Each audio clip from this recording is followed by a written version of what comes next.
Have you ever had one of those sales conversations where the prospect just winds you up? I want to just go through the phone and strangle this person because they're just getting you kind of angry. Well, obviously, you can't get angry with prospects on the phone. You have to have a good phone manner. And that's why I put this video together to give you 3 tips to have better phone manners so that you can make more sales or have better customer service calls.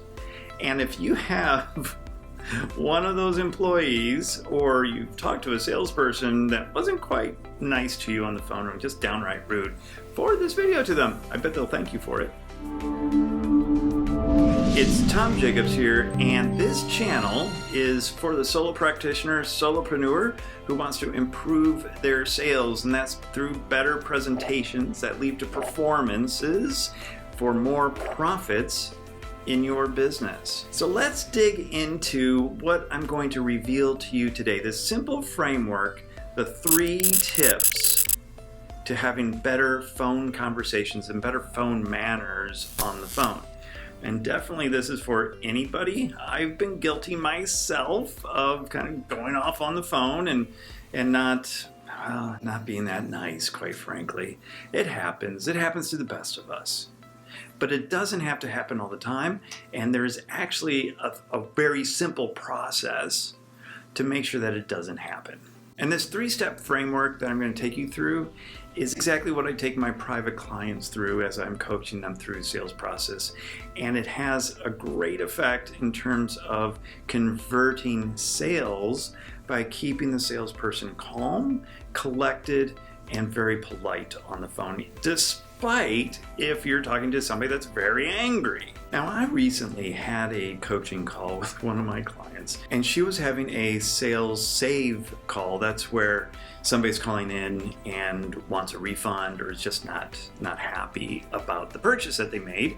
And oftentimes these are the calls where you need to double down on being nice and definitely double down on finding out what the problem is and solving the problem with your solution. Now, I was listening to this call, and that's part of the coaching process, is to listen to phone calls and give critiques and then do some role play to find a better way of going through this. And I gave her the 3-step framework after going through this because if she had followed it, the result would have been completely different. And this is how the conversation kind of went. The prospect was like right on the phone saying, "Hey, your program's not working for me. I need a refund now." And that's kind of like how he sounded. And then she got really defensive, which most people would, I agree. But she didn't have to verbalize the defensiveness, but she came back at saying, "Well, my program works. You're probably just not doing it."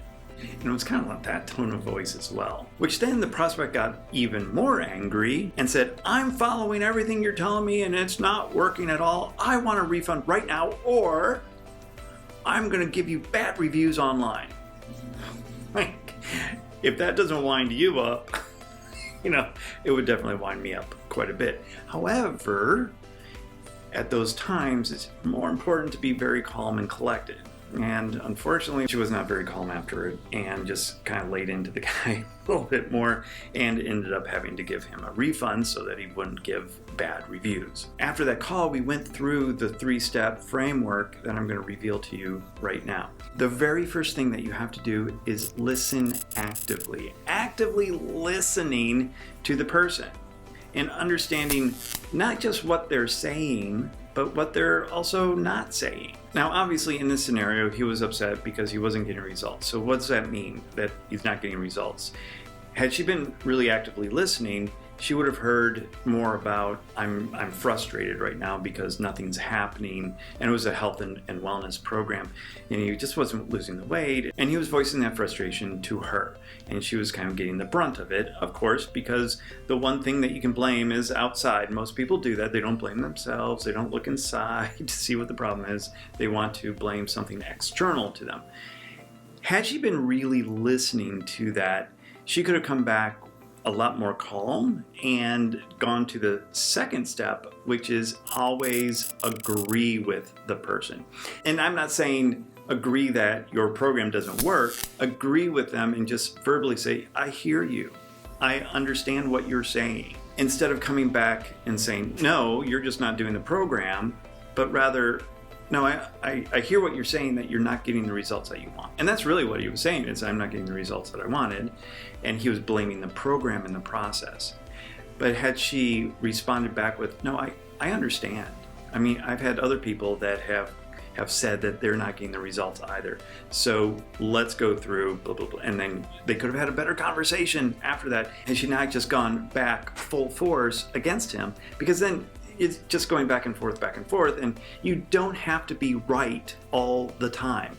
You can actually just agree with the person that you heard them and that you're willing to listen more. And the third step is the most critical step, is to ask more questions. Go back to the very beginning. Why did they sign up for your program in the first place? What is the goal that they're looking to achieve? And then, why is that goal important to them? After that, go through some more questioning. Get them to understand and recommit to doing what they promised to do. And I bet 9 times out of 10, you'll find that they're just not doing one of the pieces, or they're feeling like they're out there alone, they're not getting the support that they need. There's something externally other than the program itself that's getting them to feel frustrated. Maybe they're just not getting it, and they need a little bit of hand-holding along the way. And if that's part of your program, then that's great. You understand what they're needing. And if they're needing it, most likely other people are needing it as well. So it's really good information for you to make your program even better. But more importantly, you're saving the sale, and by saving the sale, you're able to help the person at a deeper level. So those are my 3 tips, the 3-step framework to having better phone manners, so that you can save sales, you can have better customer service, and you can improve the value that you're providing to your clients. There's another video that I want you to watch. It's on how to create a client experience. I'm going to put that right there.